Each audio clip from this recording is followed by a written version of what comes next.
سیدی اعلیٰ حضرت وہ ہیں کہ جن کے بارے میں علماء فرماتے ہیں کہ جب ان کے فتاوا پڑھے گئے، جب ان کی تحقیقات پڑھی گئیں، تو ان کا کہنا یہ ہے کہ اعلیٰ حضرت کو 100 کے قریب علوم میں مہارت حاصل تھی، اور ایسا ماسٹر وہ تھے اس اپنی فیلڈ میں کہ جب قلم اٹھاتے تھے تو سامنے والے کے لیے اس میں کوئی جواب نہیں بن پاتا تھا۔ اس قدر علم کا شاہکار، ایک ہی شخصیت کے پاس اس قدر جناب علم کیسے تھا؟ سبحان اللہ۔ آپ کے فتاوا پڑھتے ہیں تو سمجھ یہ آتا ہے کہ آپ سے اردو میں سوال کیا گیا، آپ نے اردو میں جواب دیا، آپ سے انگلش میں سوال کیا گیا، آپ نے انگلش میں جواب دیا، آپ سے عربی میں سوال کیا گیا، آپ نے عربی میں جواب دیا، آپ سے فارسی میں سوال کیا گیا، آپ نے فارسی میں جواب دیا، آپ سے نظم کی صورت میں سوال کیا گیا، آپ نے نظم کی صورت میں جواب دیا، آپ سے ریاضی کا سوال کیا گیا، آپ نے ریاضی کا جواب دیا، آپ سے فقہ کا سوال کیا گیا، آپ نے فقہ کا جواب دیا، حدیث کے بارے میں پوچھا گیا، علم کے انبار لگا دیے، آپ سے جناب سیدی اعلیٰ حضرت سے قرآن کی فصاحت و بلاغت پر سوال ہوا،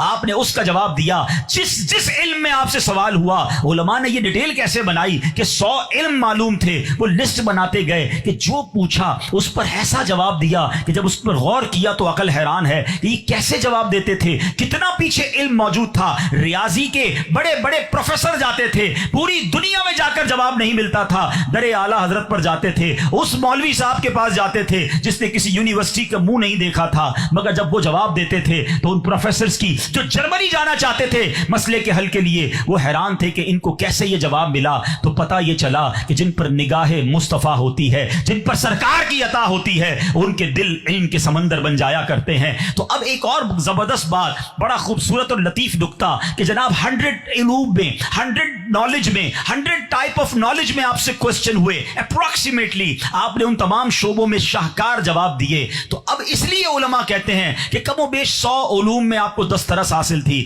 مگر ایک بڑا لطیف نکتہ ایک اور مفتی صاحب نے بیان کیا کہ جناب ہمیں کیسے پتا ان کو 100 علوم ہی آتے تھے؟ ہم نے تو 100 علوم پر پوچھا نا، جتنا پوچھا انہوں نے جواب دے دیا،